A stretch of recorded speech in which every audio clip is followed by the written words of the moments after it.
إن الحمد لله نحمده ونستعينه ونستغفره ونعوذ بالله من شرور أنفسنا ومن سيئات أعمالنا. من يهده الله فهو المهتد ومن يضلل فلا هادي له. أشهد أن لا إله إلا الله وحده لا شريك له، وأشهد أن محمدًا عبده ورسوله. يا أيها الناس اتقوا ربكم الذي خلقكم من نفس واحدة وخلق منها زوجها وبث منهما رجالا كثيرا ونساء، واتقوا الله الذي تساءلون به والأرحام إن الله كان عليكم رقيبا. لپاش سپاس و ستایشێکی بێهامتا بۆ کردگاری مەزنوو، داواکردنی درود و ڕەحمەت بۆ سەرگیانی پاکی پێشەوای مرۆڤایەتی محەممەد صلی الله تعالى عليه وسلم. مرۆڤی موسڵمان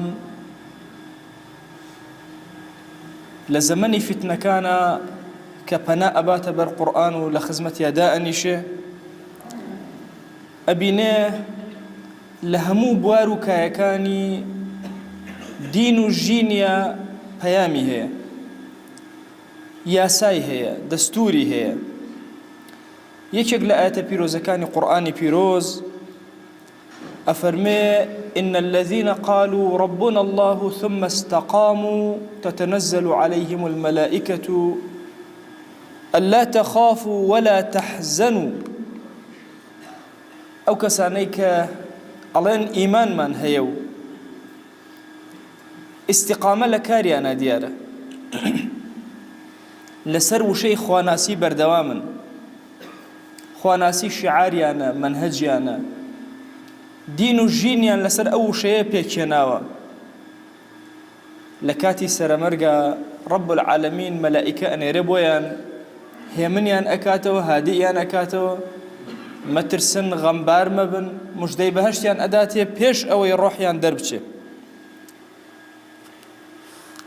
پێغەمبەری خوا صلی الله عليه وآله وسلم لە یەکێک لە دوعا پیرۆزەکانیە ئەفەرمێ: اللهم إني أسألك الثبات في الأمر والعزيمة على الرشد. خوای گیان داوا لێ ئەەکەم ثەباتم بیتێ، بەردەوامیم بدەیتێ لەسەر ئەم ڕێبازە شیرینە، و بمکەیتە کەسێکی خاوەن عەزم، عەزیمەت لەسەر ڕشد و خواناسی و دینداری.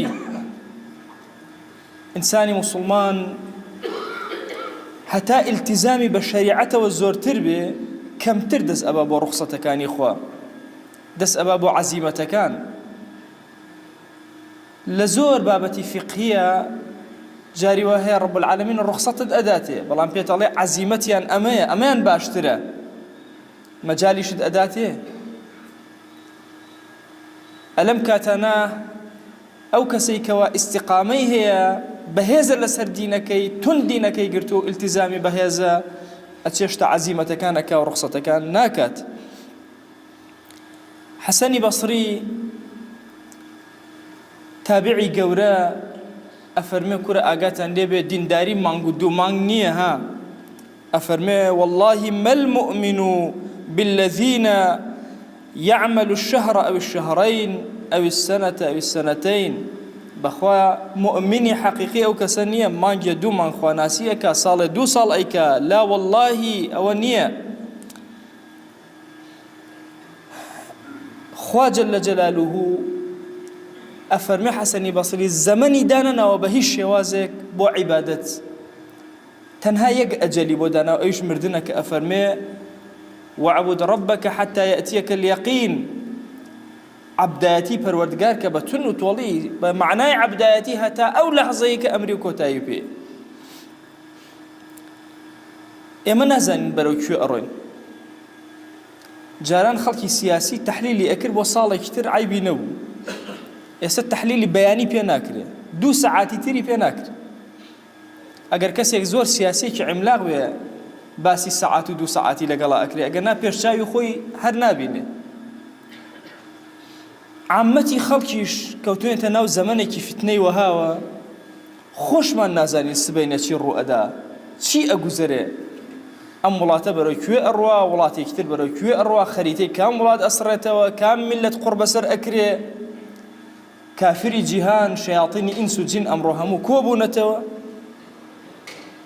بۆ ئەوەی ماڵی خەڵکی بە کامیلی، ئینسانیەت بە کامیل لەناو بەرن. ئەیتر هەر جارێ لە شوێنە شەڕ و شۆڕ دروستەکە.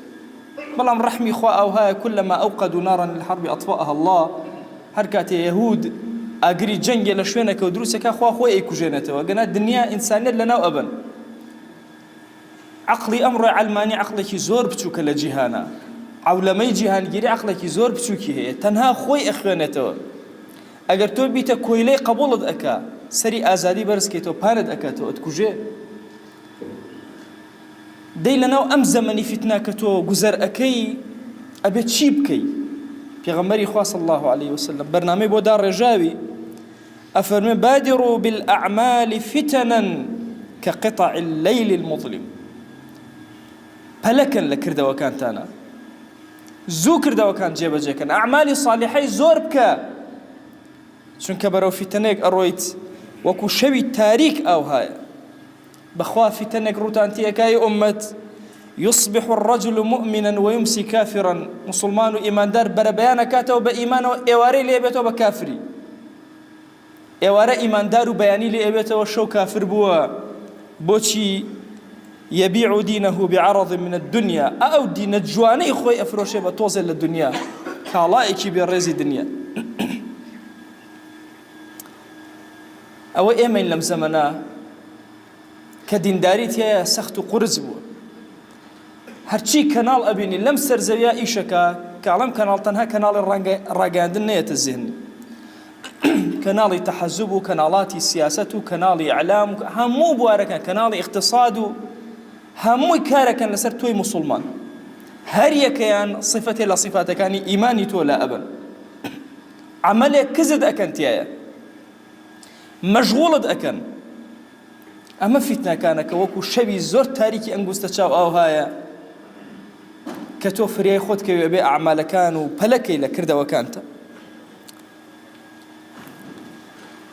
رب العالمين إيماني إيمي لنا ودلمان أدانا وخوشي سيري دلمان أكا، بلام زور أقل لدلبي أي إيمان دار أمر دور كان نيوجكي أبي زور أقل لبي هل نجر ولا مدينة إخوات بريد داري لبيت درنهنا.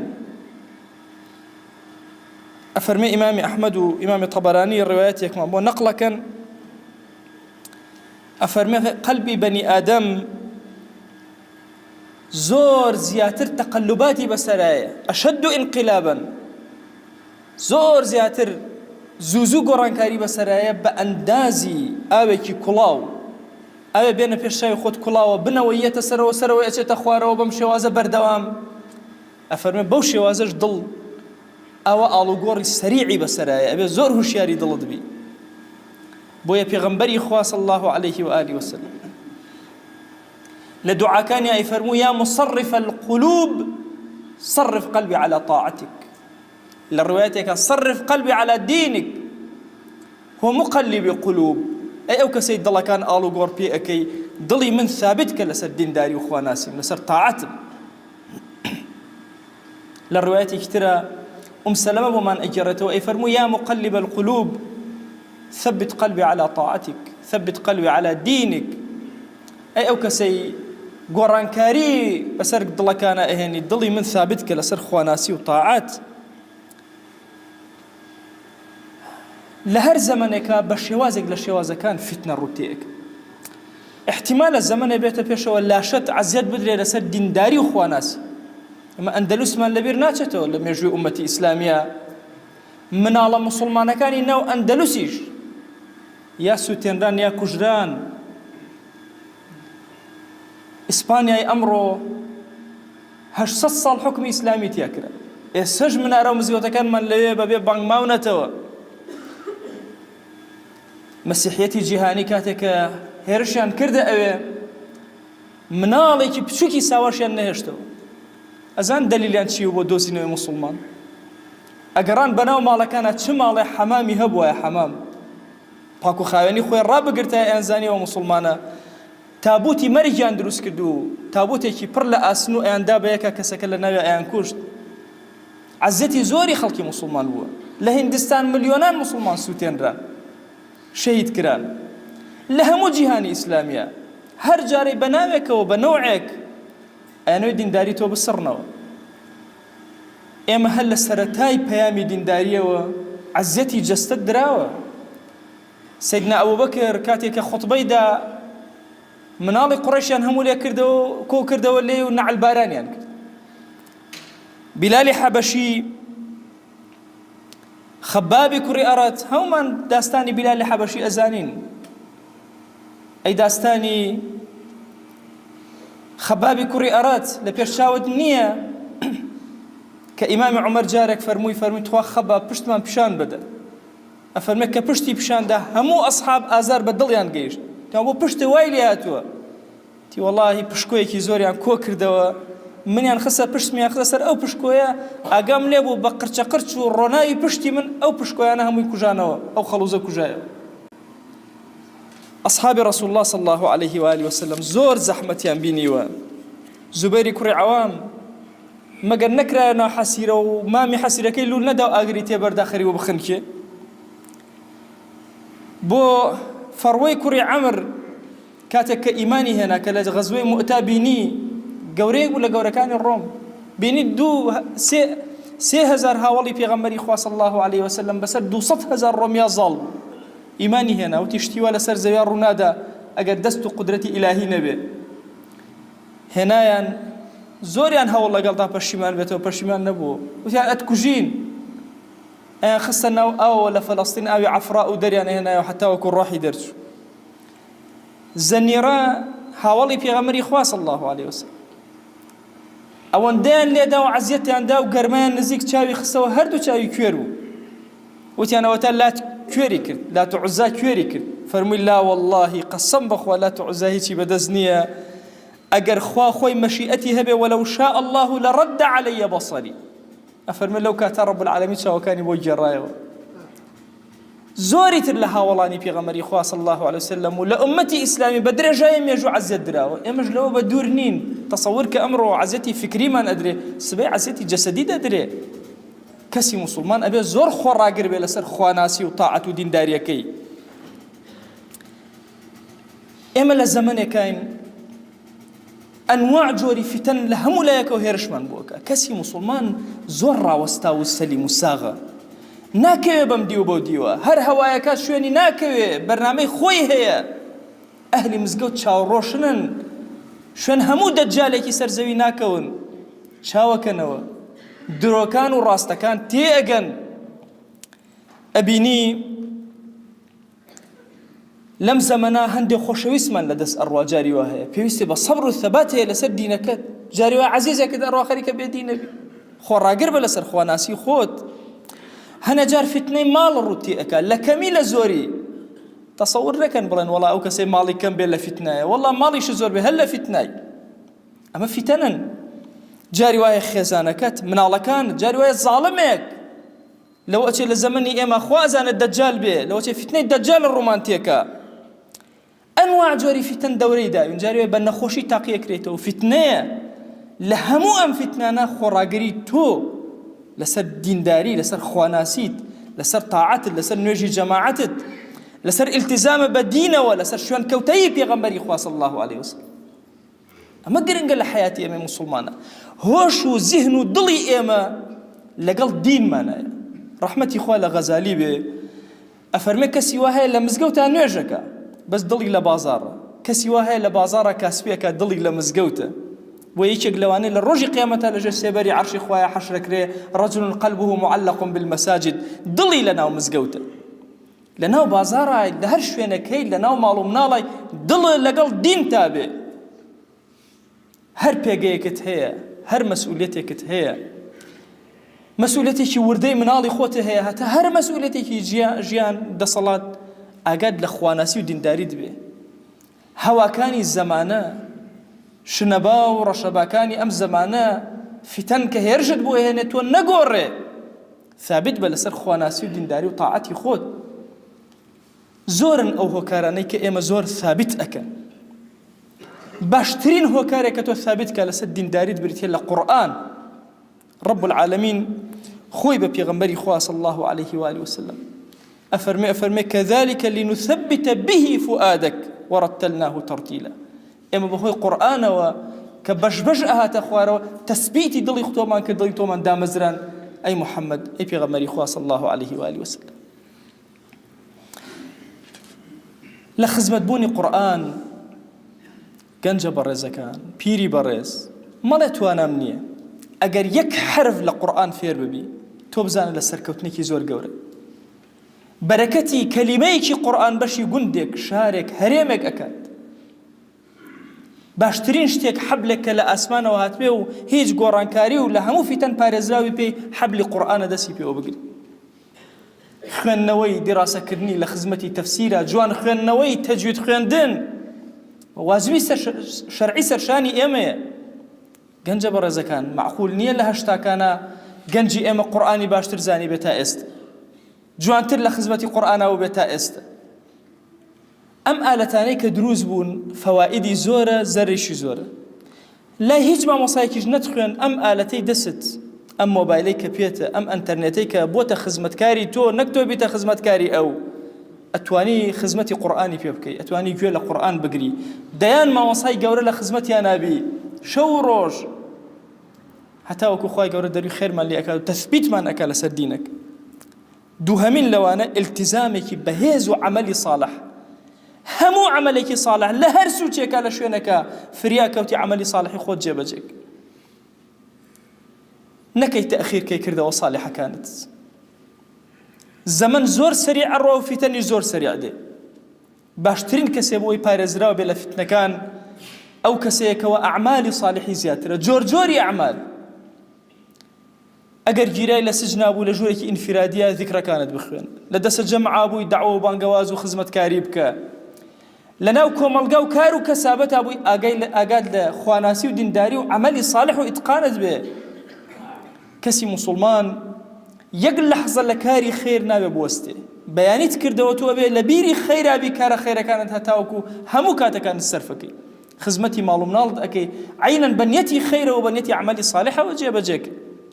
کاسبی ئەەکەی، بازار ئەەکەی، هەموو لەحزەیەک ئەبێ دڵە لای ئەو بێ. اینجا تەثبیتی ئەم دڵە ئەبێ. أفرمي يثبت الله الذين آمنوا بالقول الثابت في الحياة الدنيا وفي الآخرة. كين أواني إخوائي قولوا تثبيتيان أكا أوانا كلا دنيا توفيقيان أدا برو عملي خير لناو قورشا جوابك الصحيح لناو قيامتي شا سريان برزكاتو برو سيبري عرشو برو بهشت ايان بوي هريك يقل إيما لم زمنا بيوسي بخزمتي قرآن بيوسي بأعمال صالحي متنوعة. طبيعة كان جيوازن عبد الله يقول مسعود رضا ورحمة الله لناوها ولانا يكب لواني الرجوي زور كما قلت شكو زور لاوازو جاري كان بدارك السركوت قاتشكاني دركوتنا وانا قاتشكاني باريق بن هاولان بيكني پیغمبري خوا صلى الله عليه واله وسلم فرموا بچي بيكن والله قاتشي او بقدر كيوي احد قرستر لا اخوا بلام ني اتواني بالرجوع ايو اگر بالرجوع ناتوام نيوجا كانوا جيبا جيك توانام نامنه هزي اول نيوجو للقران خوندنا ابو لدعوه بانغوازا ابو كسي كتير لو اشي ذكري زوري في بخوينده كسي كتير لو اشي بتوانه قسي جوان كابو خدمتي دينكي كسي لو اشي بتوانه هاوكاري هجران كاب مادكي نا هیچ امانت بينك سرداني نخوشك سرداني فقيرك ضل خوشي مالك هتيو بدروا همو كلماتك تو خيره اعمالي صالح هر كمان شوازك لو تو زوركم ملاتي ببركتكم ملاتي نيه تو عبادتك كان يقول لك كاريكم ملاتي خوتا جيبجك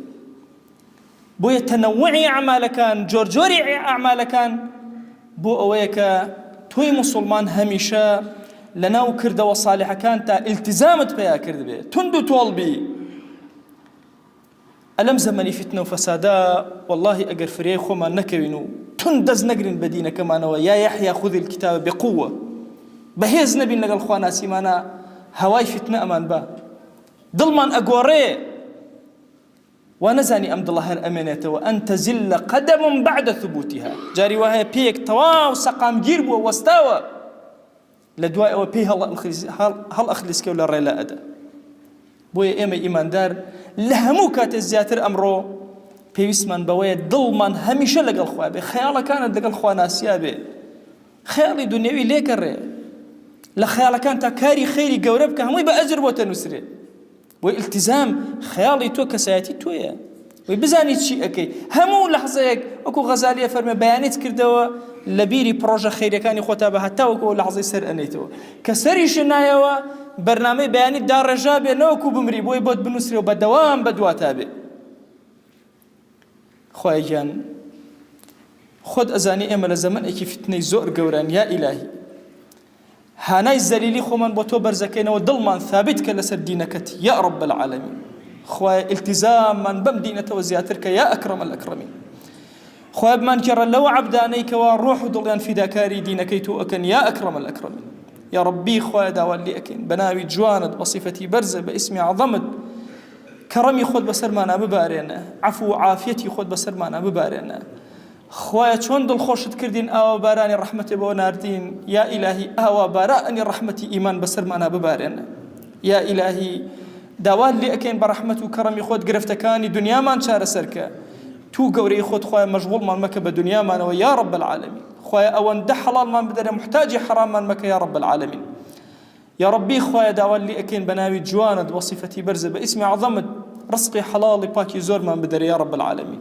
خواه من جرى لو عبداني كدليان أقول يا أكرم الأكرمين خواه عاقبة من برخيرك يا رب العالمين خواه جان أو رجي بلقايتو شادبين وبكرة شاكتين الرجي عبداتي من يا أكرم الأكرمين خواه داوال لي أكين برحمتي خود أم عبدانيتو هاتونة مالكيتو يا إلهي رقين بريوة ماندوبون بدلي برشوقة وبو لقايتو هاتونة إيرا بخوا إلهي أم عبدانا ركوعنا بن بوتونا به سجدنا بن بوتونا به دسي زليلي برزنا كانوا بوتونا به يا إلهي دعاك أن جرابك ادعوا الله وأنتم موقنون بالإجابة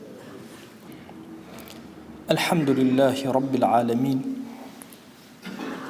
والصلاة والسلام على خير خلق الله محمد وعلى آله وأصحابه الكرام وتابعيهم بإحسان إلى يوم الدين ربنا أرنا الحق حقا وارزقنا اتباعه وأرنا الباطل باطلا وارزقنا اجتنابه أوصيكم عباد الله ونفسي الخاطئة والذنبة بتقوى الله وكثرة مخافته فإن التقوى شعار المؤمنين ودثار المتقين ووصية الله تبارك وتعالى في وفيكم وفي الخلق أجمعين وشبي سكام رقم مرداي چني ديني التزام كردي شريعته خوايو يونشا صفة فرنازارا مسلماني كبارزنوش جزمانو فتنين جاءرونا كفتنكي فرفرين دورة شادين مي بس الشيء وفر تاريخي إما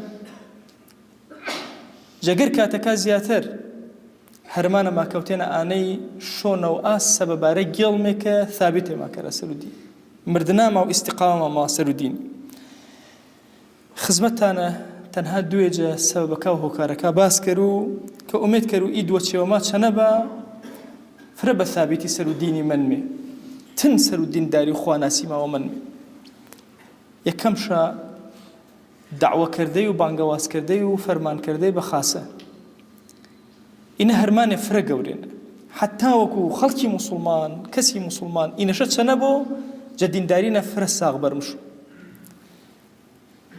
رب العالمين فرماه فلذلك فادعوا واستقم كما أمرت باسو الدعوة كرو تاني وشوي سيما تاني استقامي إيدوا إني بيوت حتى وكو دعوة بانقواز كري چني زارو لكاول چني خيزان محاولة كري إزالة ما كرو أوي ترشا ماري بيسرو خيري إيشا جدرود دروزيو أويشا جا رفيقي خرابي دروزيو جا عائلة كويتو بي هامساكا بي داروبريل بي قومكا بي كومالغا بي قردو بركة إي دعوة بانقواز كلماتك حتى واتشا زياتر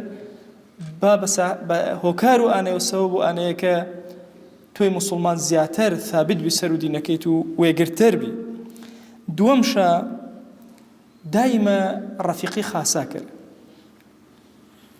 هەوڵدا خەڵکی خاص پێپیرە عالمە هەنێ هەورامانن کە تەجروبەوەش فرەشە هەنچەنی خواناسی و دینداری و تاعەتی گەنجە جوانێت تەوبەکارێمە هەنێ دائیمە چەنی ئاکەسە خاسا گێڵە بێ چەنی خەڵکی خاصی تۆ زۆ سەر و خەیری پێغەمبەریان صلی الله عليه وآله وسلم فەرماوە إن من الناس ناسا مفاتيح للخير مغاليق للشر دلي خلقينا بعض خلقي وتايبتي هني بري خيرين كريلين بي بري خيري زوزو بري خيركا كراو وهرشي شر لا ايشاو كشيو شر فرق غورا جنگي فرق غورا مشكله فرق غورا لا ايشاو غولانا تماشا كريو كشيو ايجور الرفيق فرق رنگينه حياته ايمن فر مهمه تاوك ورده سقام گیری كرم سرو ادينه هرچی کافر و بدین و دنیا شیاطین و انس و جنی گر کو بینو ایدینه جا ام بسانه امینا مزمن و فتنه نه امیج بگرد و هکارک اشم هول دائما تا کو دینداری و ما پارزن می